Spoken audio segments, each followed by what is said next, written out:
παρουσιάζουμε ένα αριστούργημα. Είμαστε από την Επενδυτική Αναγέννηση και η ομάδα μας αποτελεί ένα βήμα προς τη δημιουργία βιώσιμων κτηρίων στον πλανήτη Άρη, συνδυάζοντας τεχνολογικές καινοτομίες με στόχο τη δημιουργία ενός άνετου και ασφαλούς περιβάλλοντος διαβίωσης εκεί. Και ποιο είναι το πρόβλημα? Παρά την εντυπωσιακή ομορφιά και την επιστημονική σημασία του κόκκινου πλανήτη, η επιβίωση στον Άρη είναι εξαιρετικά δύσκολη λόγω των ακραίων καιρικών συνθηκών του, αμμοθίελες, διακυμάνσεις της θερμοκρασίας και η έντονη ακτινοβολία. Οι αμμοθίελες στον Άρη είναι πολύ συχνές και μπορεί να διαρκέσουν ακόμη και μέρες. Οι μεγάλες θερμοκρασιακές διαφορές καθιστούν τις συνθήκες ακραίες για την ανθρώπινη ζωή. Λόγω της έλλειψης ατμόσφαιρας, οι άνθρωποι θα είναι εκτεθειμένοι σε ηλιακή ακτινοβολία. Για αυτούς τους λόγους θα χρειαστούμε νέες καινοτόμες λύσεις για να προστατεύσουμε τους ανθρώπους που θα ζήσουν εκεί.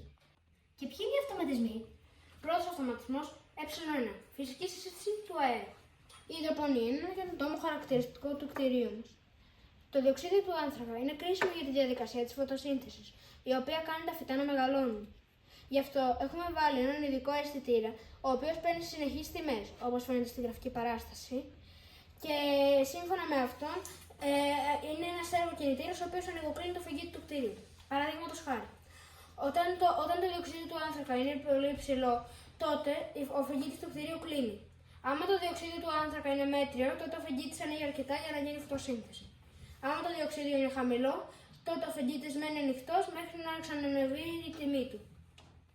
Αξίζει να σημειωθεί ότι η ηλιακή ακτινοβολία, η οποία περιλαμβάνει η περίοδο ακτινοβολία του ηλιακού ανέμου, είναι πολύ ισχυρή στον Άρη. Ο πλανήτης δεν έχει προστασία από το ηλιακό φως, καθώς το μαγνητικό του πεδίο είναι αδύναμο και η ατμόσφαιρά του πολύ λεπτή για να απορροφήσει την ηλιακή ακτινοβολία.